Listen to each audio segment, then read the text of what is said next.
for Direk King. Direk, ayun, kasi sa mga beauty contest, di ba, ang ibig sabihin ng Latina, maganda, perfect, ganyan. Dito po sa pelikula ito, paano nyo identify yung Latina?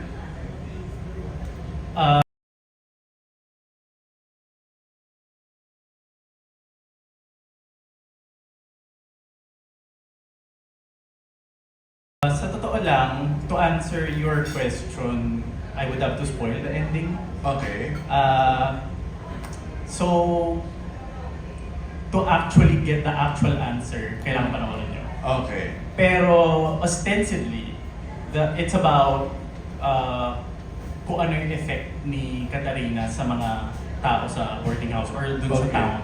So, yung effect niya is she's foreign. She seems foreign kasi hindi alam ng mga tao kung saan siya galing. Isa siyang enigma and very intriguing. Okay. So, ostensibly, it's about that. Okay. Pero yung real answer, you would have to finish the movie. Okay. You have to watch the movie. Thank you, Direk.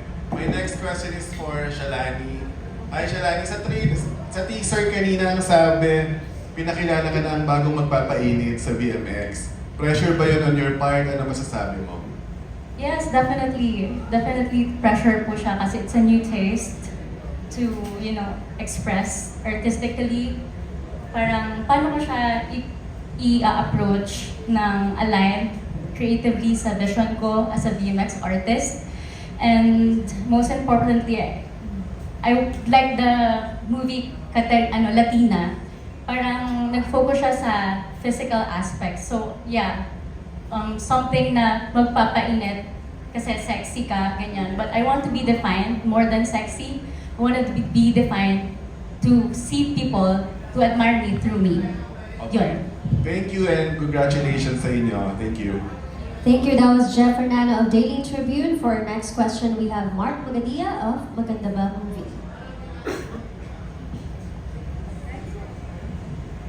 Hi guys, I'm here. First question ko kay Direk. Yung pelikula na Latina,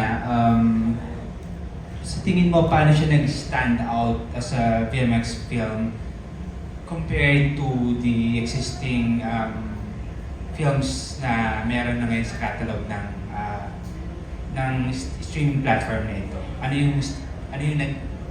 Ano yung parang naging characteristic na pelikula ito that will make it a standout?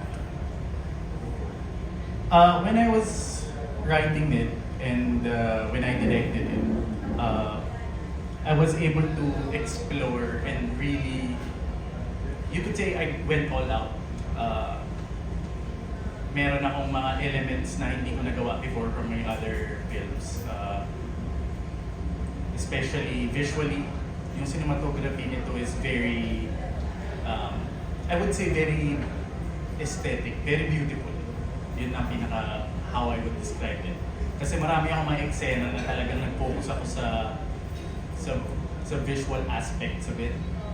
Marami akong mga slow motion, maganda yung milieu, and maganda yung mise-en-scène of certain scenes.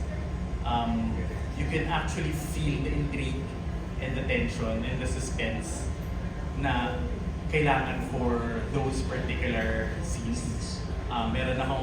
Gumamit ako ng analog na camcorder for the dream and memory sequences. Kasi meron talagang sense of nostalgia yung ganong klaseng footages. Hindi siya kaya i-capture ng high definition cameras talaga.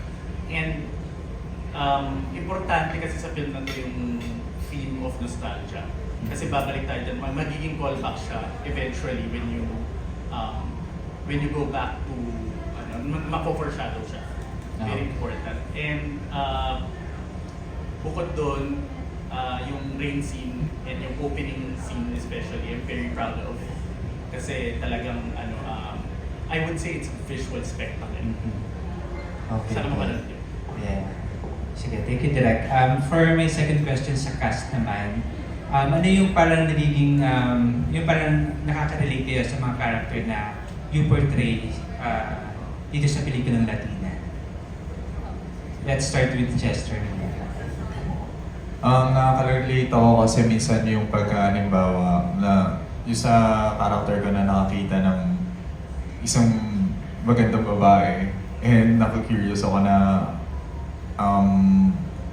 ano ba yung ginagawa nito sa buhay, ano ba yung lifestyle nito, ano bang meron siya. So doon ako nakaka-relate sa kanya na parang, minsan ano din ako yung parang I want to know more about her, pero gusto ko lang i-low-key na gusto ko malaman yung mga bagay tungkol sa'yo. Parang ganun lang. So doon ako nakaka-relate sa part ni Popoy. Yun. Okay, and how about you, Shalai? How do I relate myself to the Yeah, character? with your character. Okay. So before this, actually, nung binasa ko pa lang yung storyline, last year, I was struggling with my career. Not in this industry, but other industry, a corporate job. So, sabi ko, sana yung next na work ko, something that I would love. Then, pinasend sa akin tong storyline na to. Sabi ko, ba naman yung dasal ko? Sabi ko, sana, parang ma-explore ko yung sarili ko artistically and yung diversity ng personality ko. Kasi I grew up in different environments. I grew up in Cubao, Parañaque, and Bulacan. So, different versions of myself. So, with Katarina, dun ko na-explore yung different versions of myself. Kasi with every character, napalabas ko yung iba't ibang version ko. Like, with, for example, kay Mark, yung kay Mac Morales, nalabas ko yung soft version of me, which is, I find yung Bulacan version of me.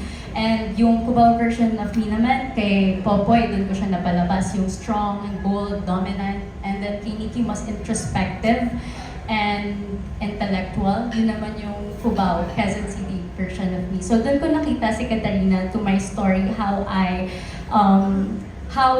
yung perspective ko kasi sa sarili ko, I am not just one version of myself. I am a collection of every people I meet, and that is Katarina. She's a collection of every people she meets. Yun. Okay, thank you, Shalai. Thank you, Dad. Congrats. Thank you. Thank you.